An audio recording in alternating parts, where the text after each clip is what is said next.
सभी को नमो बुद्धाय, जय भीम। श्रद्धेय भंते जी को वंदामि। और आज की इस गूगल बैठक में सभी विद्वान श्रोताओं का बहुत बहुत आभार। आज बीआरसी के माध्यम से बहुत ही सुंदर विषय पर चर्चा करने का अवसर दिया गया। भारत में बौद्ध समाज और बुद्ध पूर्णिमा,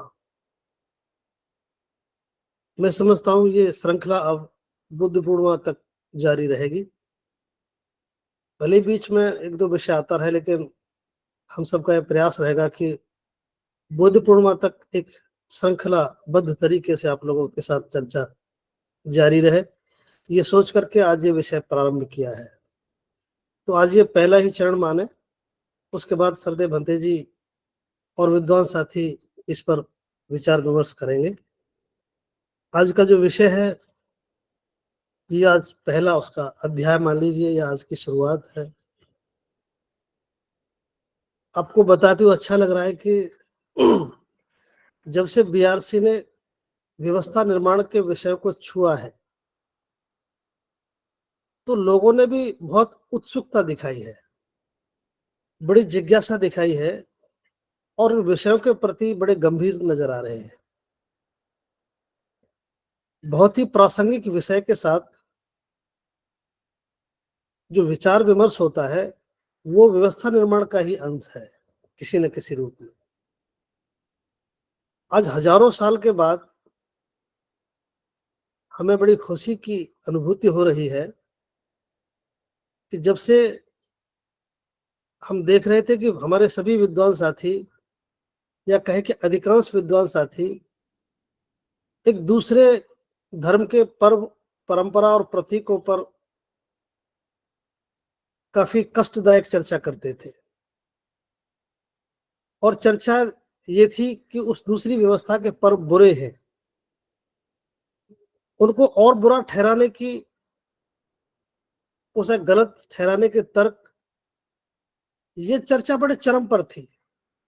हमारे काफी विद्वान साथी एक ऐसी व्यवस्था के पर्वों को, त्योहारों को इतना गंभीरता पूर्वक चर्चा में शामिल रखते थे कि, और इस बात का उदाहरण भी देते थे कि मैं वहां गया, मैंने उनके फला त्योहार की बिल्कुल धज्जियां उड़ा दी, वो त्योहार बिल्कुल बेकार है, वो त्योहार बिल्कुल निरर्थक है, मैंने ऐसा कहा वैसा कहा।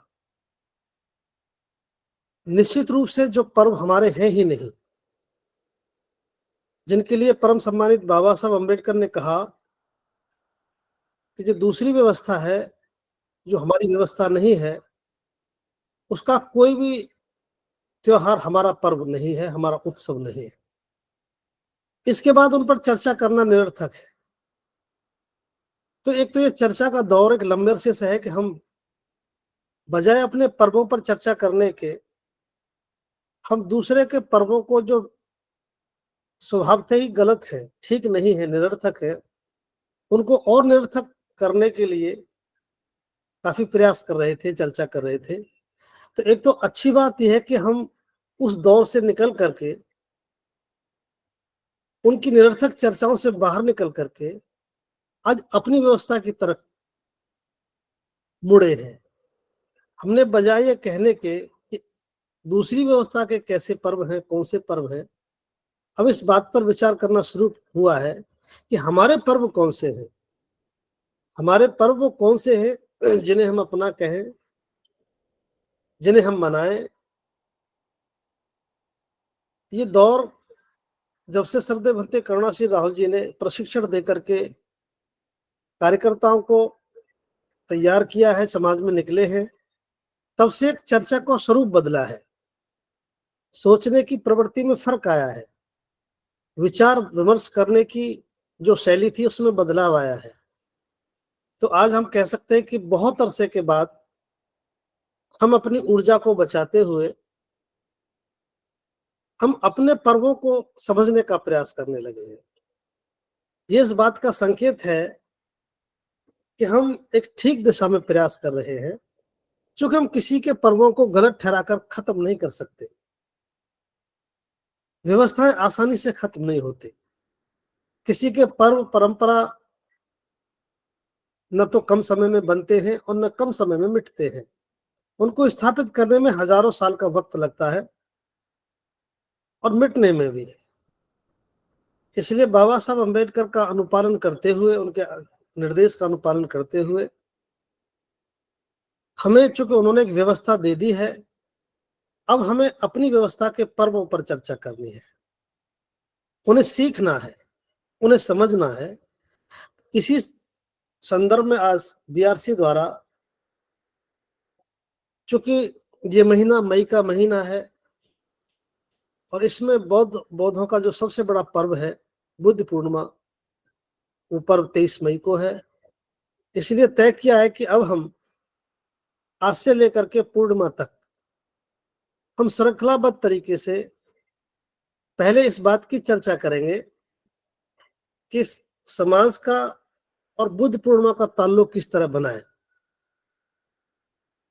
पहले उसको कोरिलेट करेंगे और फिर धीरे धीरे बताते हुए कि बुद्ध पूर्णिमा का अर्थ क्या है, बौद्ध समाज से इसका ताल्लुक क्या है, इसे मनाने का लाभ क्या है, इसके मनाने की विधि क्या है, ये सब चर्चा करते हुए हम बुद्ध पूर्णिमा तक एक अच्छे निष्कर्ष पर पहुंचेंगे।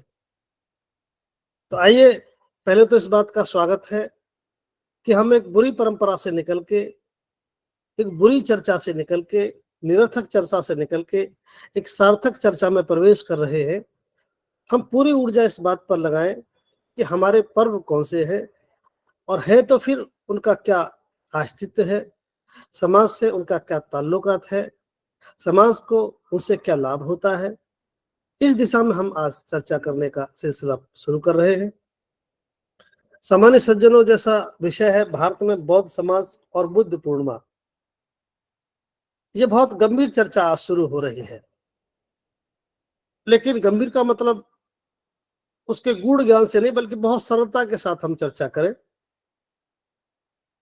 जिस समाज के अपने पर्व नहीं होते, उत्सव नहीं होते, उसका अस्तित्व भी नहीं बन पाता है। आप ऐसे समझे कि कोई भी पर्व एक विचारधारा से ताल्लुक रखता है और विचारधारा उस किसी महापुरुष से ताल्लुक रखती है और महापुरुष एक ऐसा समाज जो उस महापुरुष का अनुयायी होता है, फिर वो महापुरुष की एक पहचान उस समाज से बनती है, या कहे कि समाज की पहचान बनती है और पहचान से समाज अस्तित्व में आता है। आप एक महत्वपूर्ण बात समझिए कि पर्व जो एक विचारधारा से संबंध रखता है, पर्व आते ही एक विचारधारा समझ में आती है और विचारधारा का स्रोत कोई कौन महापुरुष है, उस महापुरुष को समझना पड़ता है और फिर उस महापुरुष को के अनुयायी, वो एक समाज है, उसकी एक पहचान बनती है और फिर समाज की पहचान से समाज का अस्तित्व बनता है। तो हम कह सकते हैं कि पर्वों से समाज का बहुत बड़ा अस्तित्व है। जिस समाज के पर्व नहीं होते, उत्सव नहीं होते, उसका कोई बहुत ज्यादा अस्तित्व नहीं होता और यह हमारे साथ रहा है। अब हम जिन पर्वों को, उत्सवों को मना रहे थे, वो हमारे नहीं, हमारी सभ्यता के नहीं, और जो हमारे थे उनका पता नहीं, इसलिए हमारा कोई अस्तित्व भी बहुत ज्यादा नहीं बन पाया। एक लंबे अरसे के बाद बीआरसी के माध्यम से, श्रद्धेय भंते जी के माध्यम से आज एक बहुत सुंदर चर्चा का दौर शुरू हुआ है। तो आप समझ पाए कि एक पर्व एक विचारधारा से संबंध रखता है, विचारधारा महापुरुष से संबंध रखती है और लोग उस महापुरुष के अनुयायी होते हैं, तो फिर समाज की एक पहचान बनती है और उस पहचान से अस्तित्व बनता है।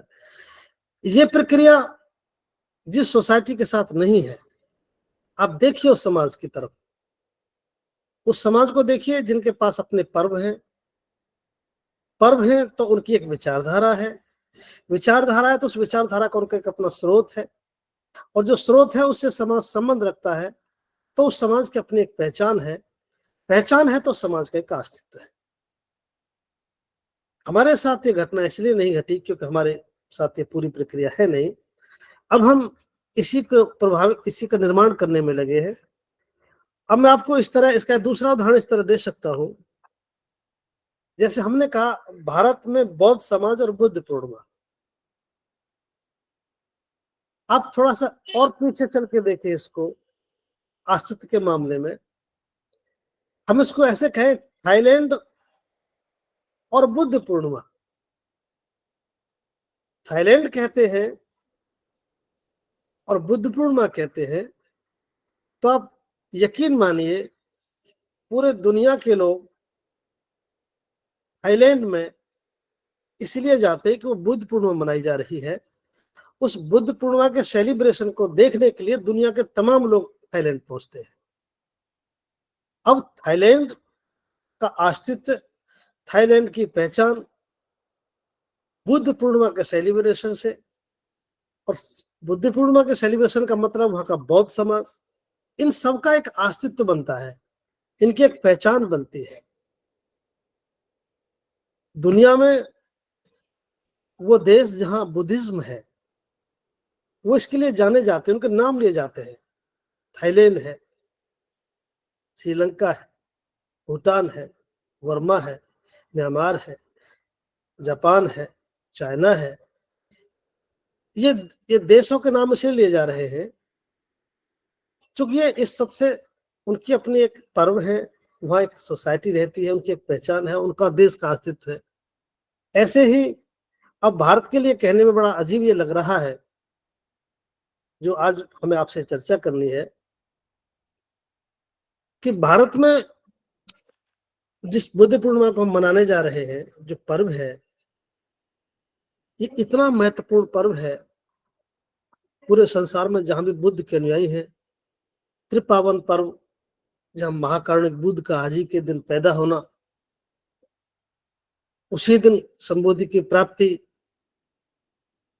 और उसी दिन उसी तिथि को उनका महापरिनिर्वाण, ये भी दुनिया में एक अद्भुत घटना है, जैसे इसी वजह से त्रिपावन पर्व कहते हैं।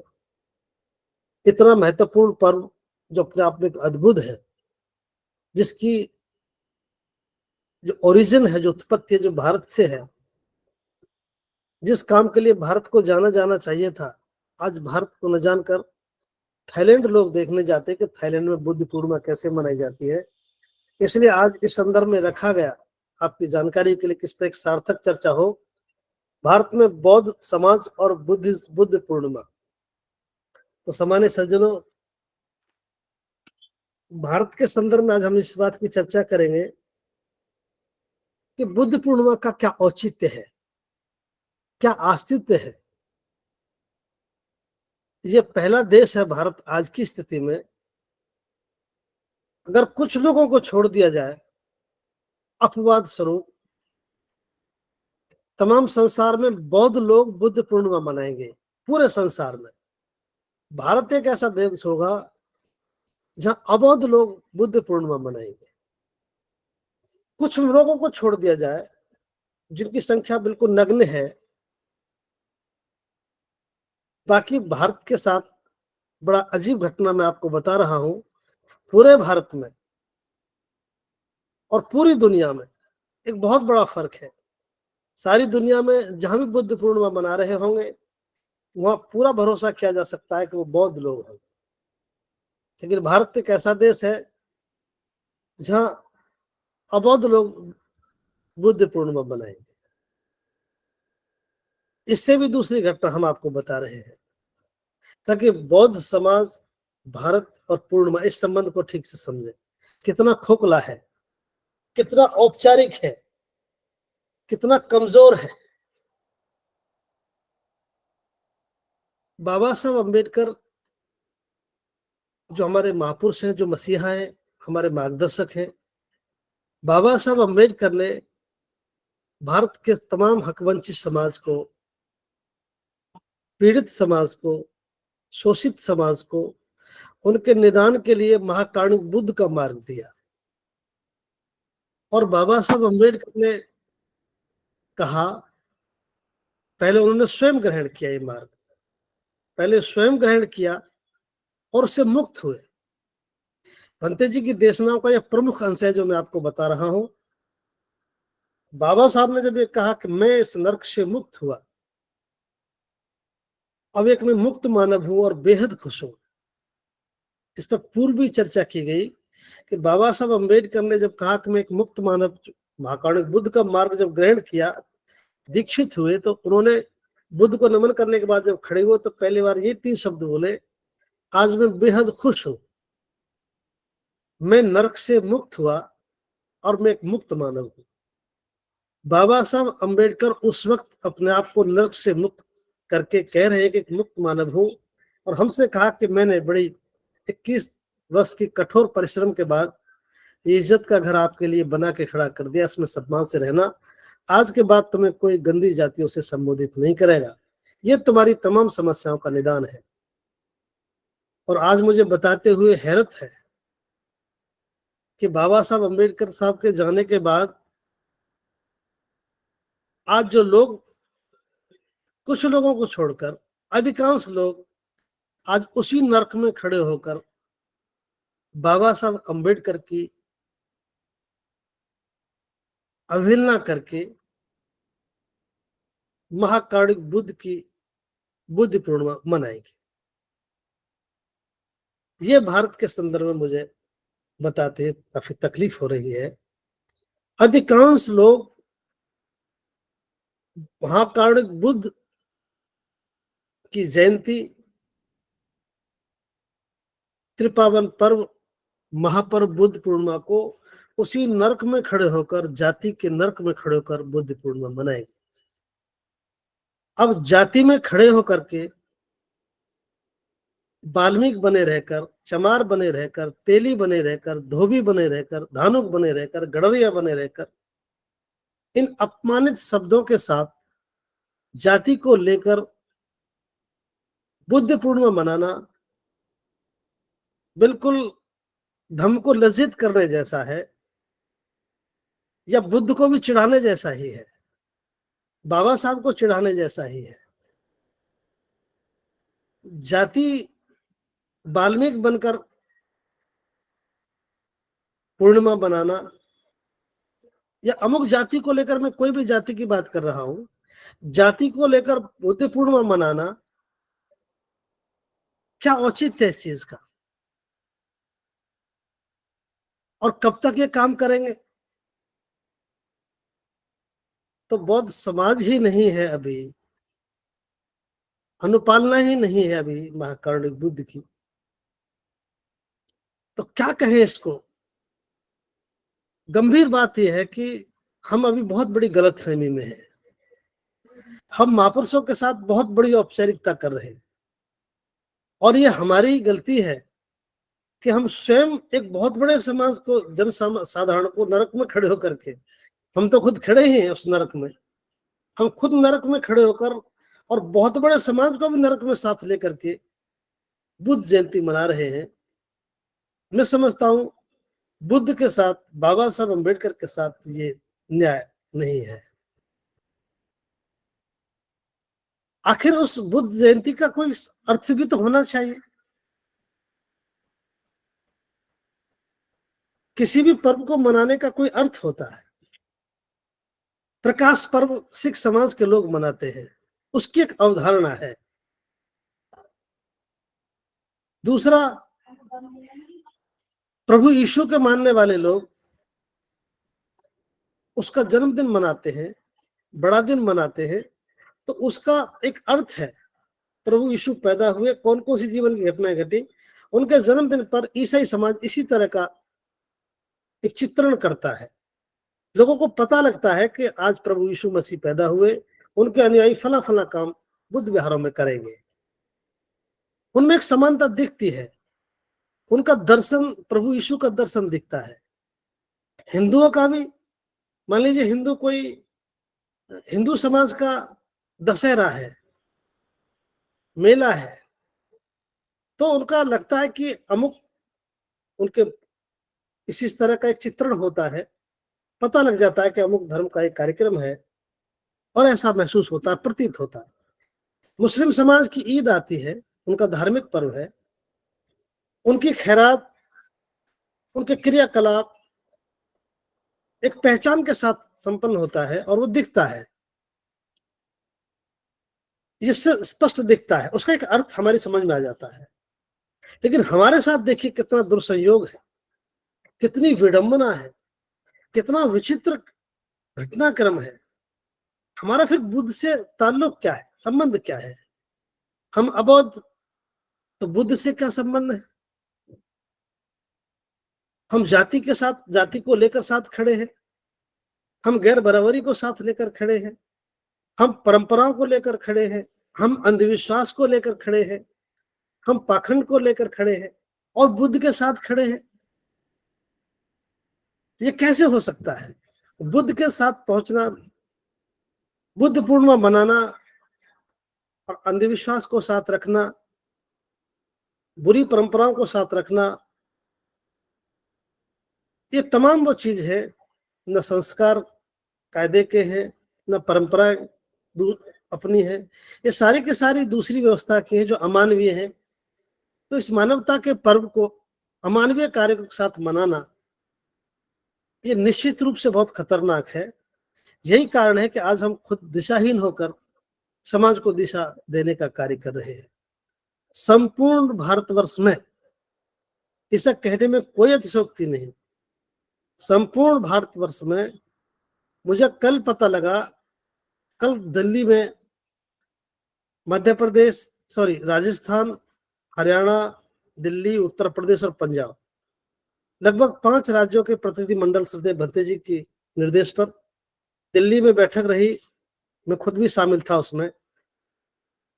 कोड ऑफ कंडक्ट को लेकर के वहां बैठकें चल रही हैं, उन पर निर्माण कार्य चल रहा है, लिखा जा रहा है, ड्राफ्ट लिखा जा रहा है।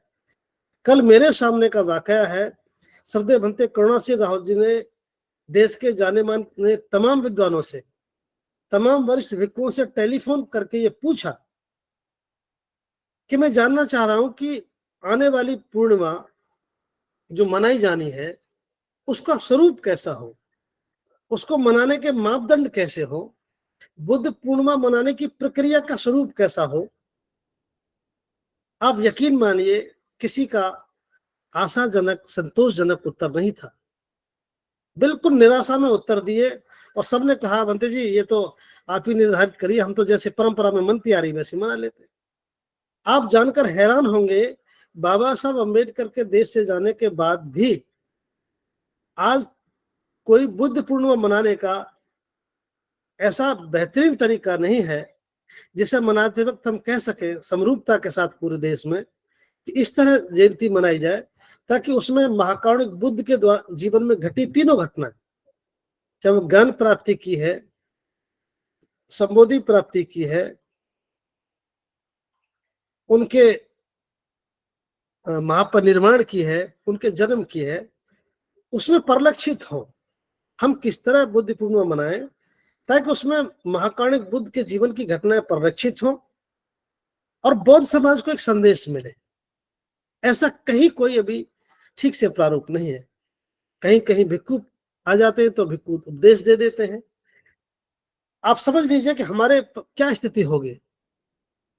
अभी हम पूरे देश में समरूपता के साथ इस ढंग से नहीं जयंती मना पा रहे, बुद्ध पूर्णिमा नहीं मना पा रहे जिसमें महाकारुणिक बुद्ध के जीवन की घटनाएं अच्छे से वर्णित हो जाए। ये हमारी अभी वर्तमान में स्थिति है। तो आज हम जिस पर्व को, अब मैं अपना वृतांत वो बता रहा हूं, चाहे ईसाई समाज है, चाहे मुस्लिम समाज है, चाहे सिख समाज है और हिंदू समाज है, इन सभी स्थापित समाज जब अपना पर्व मनाते हैं तो उनके पर्व प्रतीकों के साथ मनाए जाते हैं, पहचान के साथ मनाए जाते हैं। एक थीम होती है, एक संदेश होता है उसमें कि इस कार्यक्रम का क्या ताल्लुक था, वो संदेश स्पष्ट हो जाता है, एक पहचान के साथ मनते हैं। अब हम जरा अपना जिक्र करते हैं। तो पहले तो घटना मैंने बताई देश में जो सबसे खतरनाक है कि हम अबौद्ध रहकर सब लोग बुद्ध पूर्णिमा मनाएंगे। ये अपने आप में एक बड़ी विडंबना है। हम अबौद्ध और मनाएंगे बुद्ध पूर्णिमा, इसे कोई नकार नहीं सकता। नंबर 2, जब मनाएंगे भी तो वो बिना पहचान के है। हमारी उसमें उदाहरण के लिए कोई वातावरण नहीं लगता कि जयंती मनाई जा रही है। अमुक दिन ही पहुंचते हैं और सेलिब्रेट करके समाप्त हो जाता है। उसमें पहचान का भी अभाव है, प्रतीकों का भी अभाव है, प्रवेश का भी अभाव है, भागीदारी का अभाव है। एक अभाव में ही हम मना रहे हैं, पूर्णता में हम अभी नहीं मना रहे, क्योंकि हम खुद में अपने आप में एक समाज नहीं है। तो इस तरह भारत, बौद्ध समाज और पूर्णिमा, वर्तमान में ये स्थिति है। भारत, बौद्ध समाज और पूर्णिमा तीनों की स्थिति यही है वर्तमान में। अभी तक हम अभी अबौद्ध होकर बुद्ध पूर्णिमा मना रहे हैं, बिना पहचान के मना रहे हैं। अभी हमारे मापदंड भी निश्चित नहीं है, अस्तित्व भी नहीं है। तो ये तो है वर्तमान में हमारी स्थिति। तो क्या ये चिंताजनक बात नहीं है? अभी हम अपने आप को मूल्यांकन कर रहे हैं। जहां हम अभी दूसरी व्यवस्था के पर्वों की आलोचना कर रहे थे, वो पर्व आपके लिए गलत हो सकते हैं। अब आपके लिए गलत है या सही है, ये आपका मामला है, लेकिन जिस व्यवस्था के पर्व है वो पूरी पहचान के साथ है, पूरे अस्तित्व के साथ है, उनका एक अर्थ है। अब यहां हम तुलना कर रहे हैं। अभी हम दूसरे के पर्वों को गलत बता रहे थे, हम दूसरे के पर्वों की आलोचना कर रहे थे, हम उनकी हिंदी कर रहे थे, उनके हिज्जे करके उनका बारे में बता रहे थे। लेकिन जब हमें अपने पर्वों के बारे में अवसर मिला, जब हमें अपने पर्व स्थापित करने थे, जब अपनी व्यवस्था के अनुसार अपने पर्वों को समझना था, तो यह हम शून्य हैं। आप जानकर हैरान होंगे, जो बौद्ध धर्म के प्रमुख बनकर आज भी प्रचार में लगे हैं, प्रसार में लगे, उनका काम प्रशंसनीय है, निसंदेह उनका सम्मान करते हैं। लेकिन यदि बुद्ध पूर्णिमा के आयोजन और सेलिब्रेशन के मामले में कहें, तो वहां भी मामला संदेहप्रद है। उनके पास भी कोई बहुत मजबूत मापदंड नहीं है, बहुत अच्छी रूपरेखा नहीं है, एक औपचारिक रूप से मना लेते हैं। अभी आप देखेंगे पूरे देश में विभिन्न विभिन्न संगठनों के और बहुत ही सामान्य लोग श्वेत वस्त्र धारण करके निश्चित रूप से पहुंचेंगे। ये उनका सराहनीय कार्य है, करना चाहिए। अभी भी हम एक किसी ऐसे निष्कर्ष पर नहीं पहुंच पा रहे जिससे हम अन्य व्यवस्था की तरह एक मजबूती के साथ, एक मापदंडों के साथ, एक पहचान के साथ बुद्ध पूर्णिमा को सेलिब्रेट कर सके। तो आइए, वर्तमान की स्थिति से मैंने वाकिफ कराया, दो खतरनाक बात बताई। अबौद्ध होकर बुद्ध पूर्णिमा मनाना ये बिल्कुल भी ठीक नहीं है, और ये ज्यादा दिन तक अब चलना भी नहीं है। अब आइए, हम यहां से शुरू कर रहे हैं कि अब हम जो लोग इस काम में निकले, आज बीआरसी के माध्यम से, चूंकि हम सबकी जिम्मेदारी है, अब से पूर्व जो सम्मानित संगठन बौद्ध समाज के निर्माण कार्य में लगे हैं, सम्मानित भिक्षु लोग जो अपने अथक प्रयास करके इस दिशा में कार्य कर रहे हैं, हम सबसे अपील करते हैं, और हम भी उसमें शामिल हैं, अब हमको बाबा साहब अम्बेडकर की उस बात को अक्षर से पालन करना है। हमें बौद्ध बनकर ही बुद्ध पूर्णिमा मनानी है। नंबर 1, हम बौद्ध बनकर ही बुद्ध पूर्णिमा मनाएं, कोई औपचारिकता ना करें। दूसरा, अब हम जो लोग यहाँ उपलब्ध जो लोग हैं, कुछ हल्का प्रयास करने की दिशा में आपसे एक विचार विमर्श कर रहा हूं। अब से लेकर के 22 तारीख तक बीआरसी के द्वारा श्रद्धेय भंते जी के निर्देश पर नियमित चर्चा रहेगी। उस चर्चा का आशय यह है कि हम आपस में विचार विमर्श करें। हम भी अपने आप में कोई परिपूर्ण नहीं है, एक कार्यशाला के रूप में बीआरसी में बैठे हैं।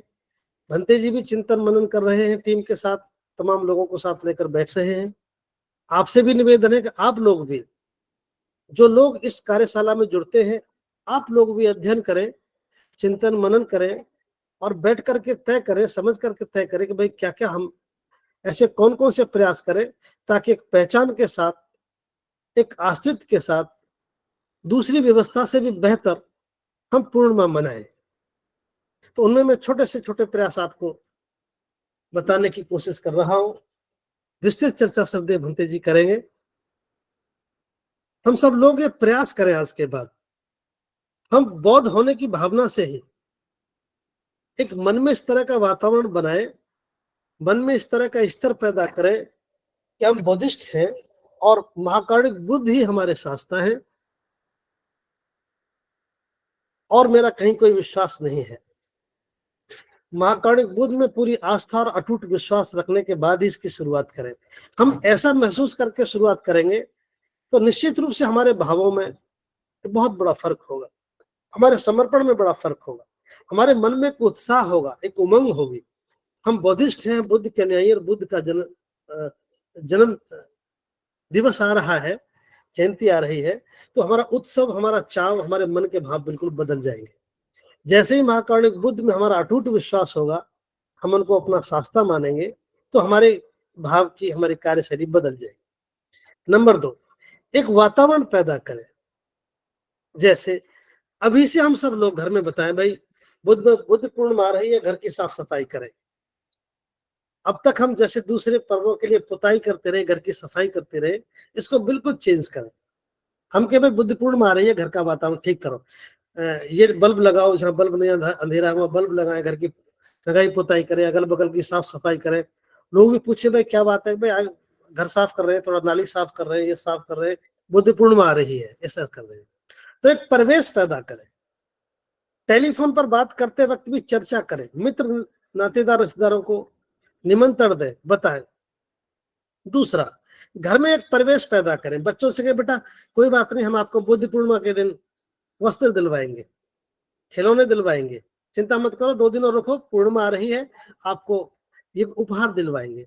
ऐसा कहने से, बुद्ध पूर्णिमा बार बार कहने से, बच्चों को कुछ दिलवाने के लिए, बुद्ध पूर्णिमा ही निश्चित करने के लिए, तो बुद्ध पूर्णिमा में हमारे परिवार में और बच्चों में एक अटैचमेंट बनेगा, एक संबंध स्थापित होगा।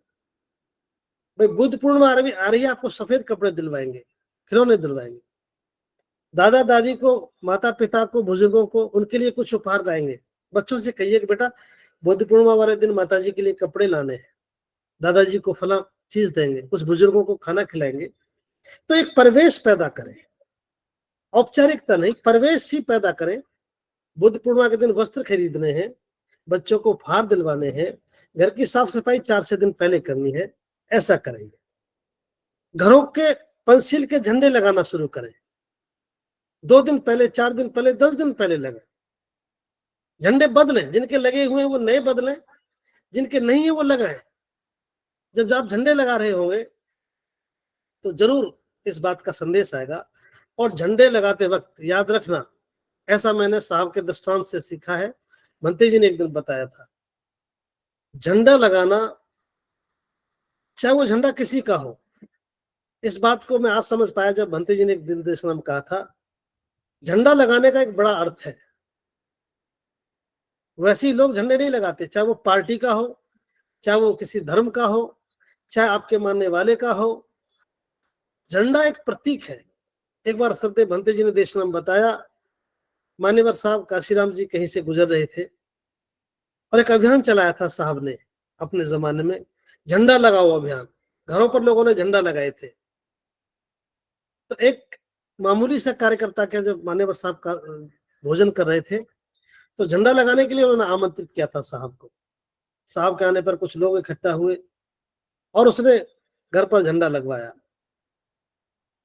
घर भी कोई मामूली था।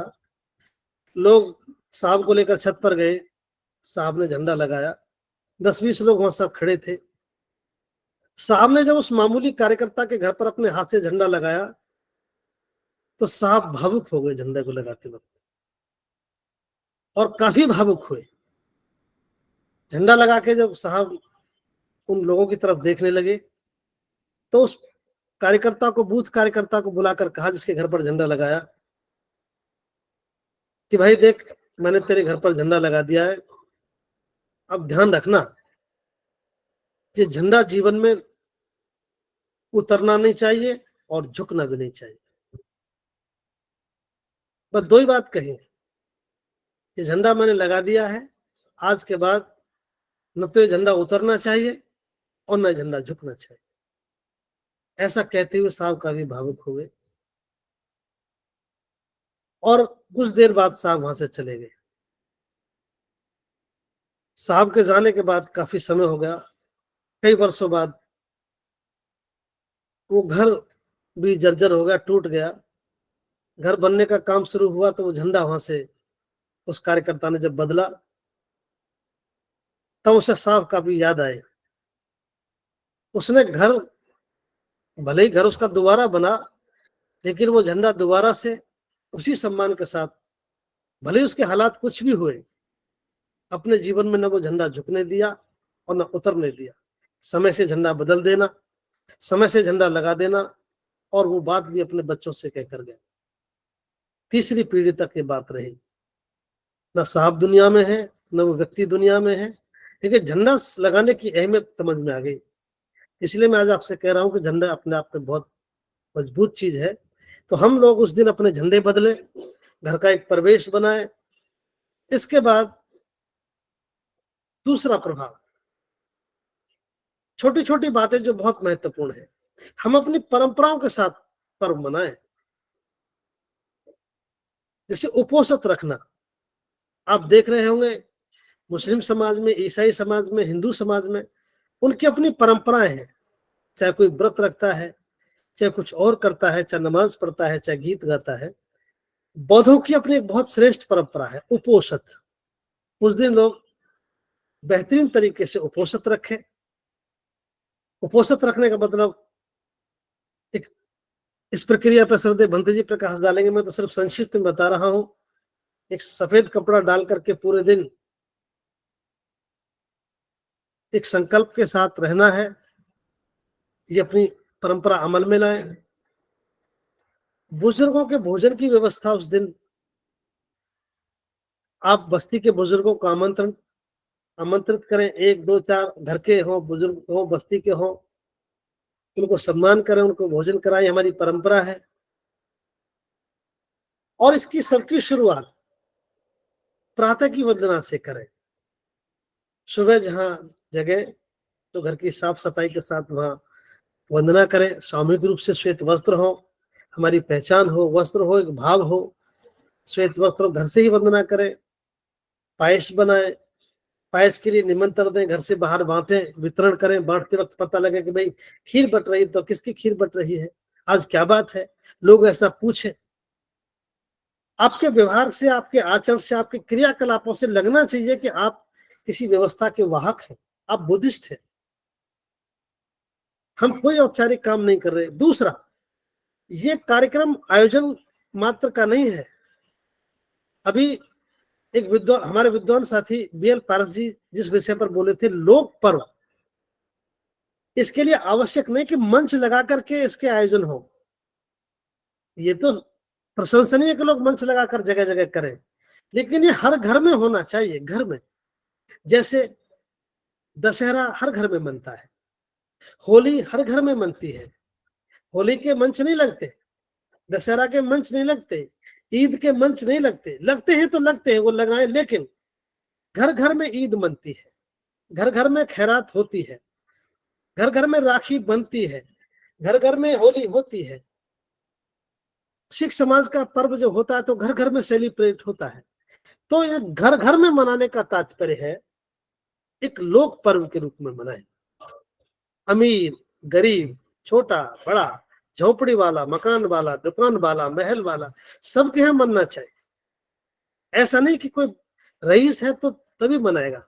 उसके मापदंड है। जैसे पायस बनाना, तो पायस गरीब के भी बनेगी, अमीर के भी बनेगी, इसमें कोई फर्क नहीं पड़ता। तो घर घर पर मनाने का मामला है। ये नहीं कि मैं प्रमुख व्यक्ति हूं तो मैं किसी सभा में तो चला गया, संबोधन करे आया, लेकिन मेरे घर पर सेलिब्रेशन नहीं हुआ, मेरे बच्चों की भागीदारी नहीं हुई, मेरे घर पर पायस नहीं बनी, मेरे घर पर पुष्प अर्पित नहीं हुए, मेरे घर पर श्वेत वस्त्र नहीं पहने गए, मेरे घर पर बुद्ध वंदना नहीं हुई, मेरे घर पर धर्म ग्रंथ वाचन नहीं हुआ। भले ही मैं एक बड़ा कार्यकर्ता होकर के कहीं सभा में शामिल हो गया, निरर्थक है, टोटली फर्जी है, फेक है। मैं एक बौद्ध उपासक होकर इसको चुनौती भरे लहजे में कह रहा हूं, ये बिल्कुल फेक है, झूठी है। नहीं चाहिए इस तरह की हमें बुद्ध पूर्णिमा मनाने की शैली। ये काम बहुत दिन से हो रहा है। पहले मेरा ये मैं बौद्धिस्ट होने के नाते पहले शुरुआत मेरे घर से हो, मेरे बच्चों से हो, मेरे परिवार से हो, खीर मेरे घर में पहले बंटनी चाहिए। तो आपसे मेरा निवेदन है कि हम ये काम, तो हमने बताया, परंपराओं के साथ मनाएं। पायस वितरण हमारी परंपरा है, हमारी इसकी एक शैली है। श्वेत वस्त्र पहनना हमारी पहचान है, हमारी परंपरा है। प्रातः बुद्ध वंदना करना हमारी परंपरा है। बुद्ध वंदना के साथ धम्म ग्रंथ वाचन, और धम्म ग्रंथ में भी जीवन की घटना का पढ़ करके सुनाए। बुद्ध कब पैदा हुए, कौन सी तारीख को पैदा हुए, कहाँ पैदा हुए, इसका बुद्ध और उनके धम्म ग्रंथ में, ये बुद्ध और उनका धम्म ग्रंथ मेरे पास है, इसमें पूरा लिखा है उनका जन्म। अब चूंकि हमें इसलिए नहीं पता बुद्ध का जन्मदिन कब हुआ, ये कभी हमारी चर्चा में नहीं। अब से पूर्व हम जिनका व्रत रखते थे, हमारी बहन बेटियां उनकी कथाएं सुनाते थे पढ़ करके। चूंकि उनको कथाएं उपलब्ध कराई गई तो कथा याद है, कथा के पात्र याद है, कथा का चित्रण याद है, चरित्र याद है। अब बुद्ध और धम्म ग्रंथ ये तो किसी ने पढ़ने के लिए दिया ही नहीं, किसी ने कहा नहीं, तो बुद्ध और बुद्ध का जीवन चरित्र, बुद्ध के समकालीन पात्र, बुद्ध का जीवन दर्शन कैसे बता पाएंगे। किसी ने रामायण नहीं पढ़ी, लेकिन वो राम के विषय में जानता है और उसके पात्रों के विषय में जानता है, क्योंकि उसके संबंधित तमाम क्रियाकलाप समाज में होते हैं, इसलिए अनपढ़ व्यक्ति भी उसके विषय में जानता है। प्रभु यीशु, बहुत लोगों ने बाइबल नहीं पढ़ी, लेकिन प्रभु यीशु और उनके क्रियाकलापों को जानते हैं, क्योंकि उनका प्रदर्शन बुद्ध चर्च में होता है, बाइबल पढ़ी जाती है, सुनी जाती है।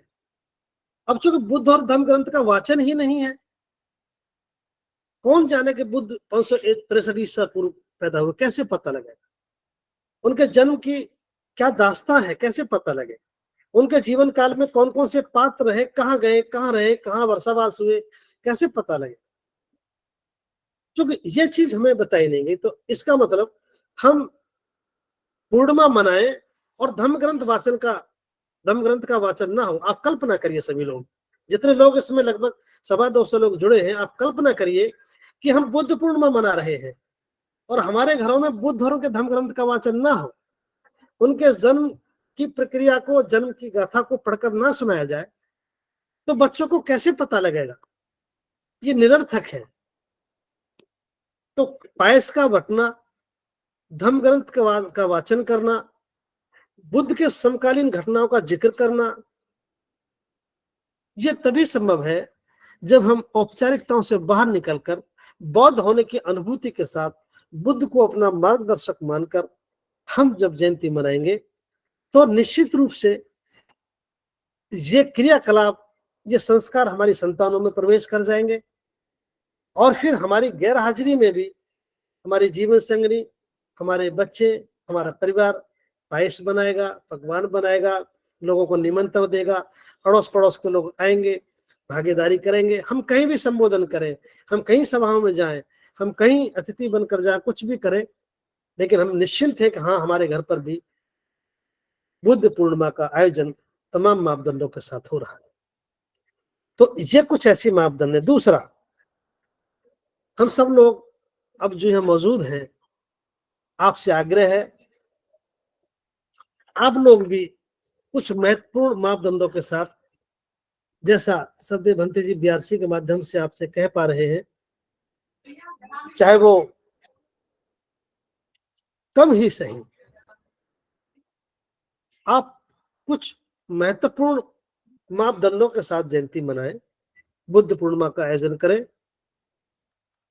भले ही आप बड़े आयोजन ना कर सके, लेकिन इतना जरूर प्रयास करें, हम स्वयं की पूर्णिमा बौद्ध होने की अनुभूति के साथ करें। हम अबौद्ध बन करके हम कुछ लोग तो संकल्पित हो कि हम बौद्ध बनकर ही बुद्ध पूर्णिमा मनाएंगे, उन तमाम घटनाओं का वर्णन करेंगे, तमाम पात्रों का वर्णन करेंगे, तमाम मापदंडों का अनुपालन करेंगे, जिनसे लगे कि हम बुद्धिस्ट हैं, हम बुद्ध के अनुयायी हैं। हमारे ऐसा करने से बहुत लोग प्रभावित होंगे, अच्छा महसूस करेंगे, वो भी कहेंगे कि इस काम को तो हम भी कर सकते हैं। मुझे तकलीफ के साथ बताना पड़ रहा है, बुद्धिस्ट होना हिंदुओं की आलोचना करने का कोई ठेका नहीं है। बुद्धिस्ट होने का मतलब किसी को पराजित करना नहीं है। बुद्धिस्ट होने का मतलब कोई बहुत बड़ा ज्ञानवान होकर किसी को लज्जित करना नहीं है।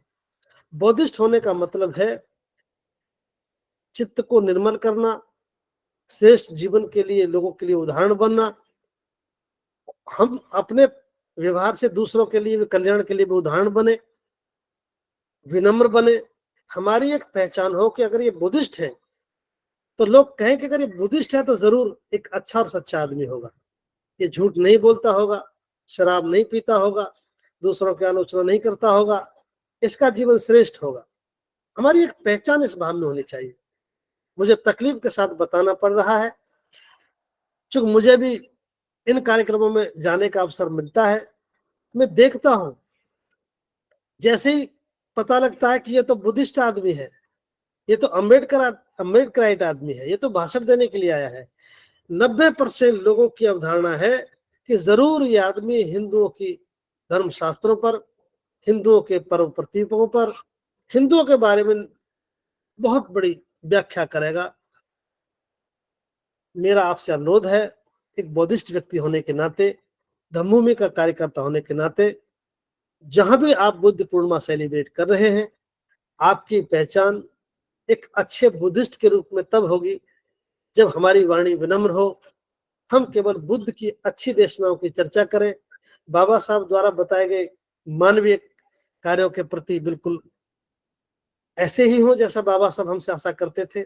लोग कहें आपको सुन करके, आपको देख करके, आपके क्रियाकलापों को देख करके, अरे ये कैसा अम्बेडकराइट है, इसने तो हिंदुओं के बारे में कुछ कहा ही नहीं, अरे ये कैसा बौद्धिस्ट है, इसने तो हिंदू धर्म की आलोचना की ही नहीं।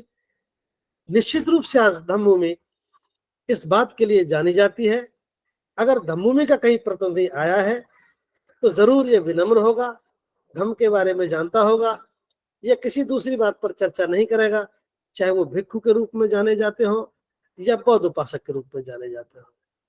हम सबकी पहचान एक अच्छे बुद्धिस्ट के रूप में है, और हम धन्य हैं कि लोग हमें एक अच्छे बुद्ध के रूप में जानते हैं, मानते हैं और हमसे आशा करते हैं। ये हम सबकी ड्यूटी है, लोग ये महसूस करें कि इनका मार्गदर्शक कौन है, इनको सिखाने वाला कौन है, इनका आचार्य कौन है। ये संदेश उनके दिमाग में जाए और उसकी जिज्ञासा बना, वो हमसे पूछे और फिर हम बताएं गर्व के साथ कि हमारे मार्गदर्शक श्रद्धेय भिक्खु डॉक्टर करुणाशील हैं, जो भारतीय बौद्धों के मार्गदर्शक हैं। ऐसा हमें भी बताकर अपने आप में कृतज्ञता का भाव महसूस हो और विचारधारा को स्थापित करने में भी हम ऐसा महसूस करें। तो मैं समझता हूं आज का हमारा पहला दिन है, पहली हमारी चर्चा है। हम सब लोग मिलकर के नियमित रूप से गूगल बैठक में जुड़े रहे और पूर्णिमा तक बीच में श्रद्धेय भंते जी मार्गदर्शन करेंगे। आज केवल इसका प्रारंभ था।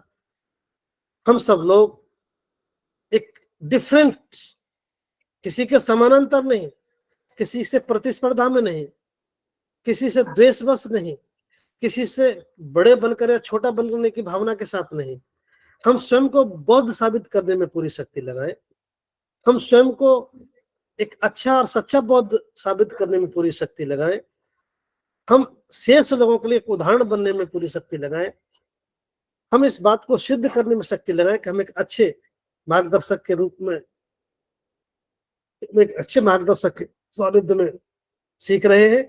अगर हम ऐसा कर सके, शायद कुछ ही लोग कर सके, मुट्ठी भर लोग ही कर सके, तो बौद्ध अपनी एक पहचान के साथ, एक अस्तित्व के साथ, एक मकसद के साथ अगर कुछ लोग भी जयंती मना सके, बुद्ध पूर्णिमा मना सके, तो ये न केवल बाबा साहब अम्बेडकर को बल्कि बुद्ध को भी एक सम्मान होगा, धर्म को भी हम आलोचना से बचाएंगे और एक अच्छा स्वरूप समाज को दे सकेंगे, ऐसी मैं आप सभी से आशा करता हूं। आप सब लोगों ने आज इस बात को ध्यानपूर्वक सुना। बीआरसी की पूरी टीम का हृदय से आभार। श्रद्धेय भंते जी को वंदन, आप सभी को नमस्कार।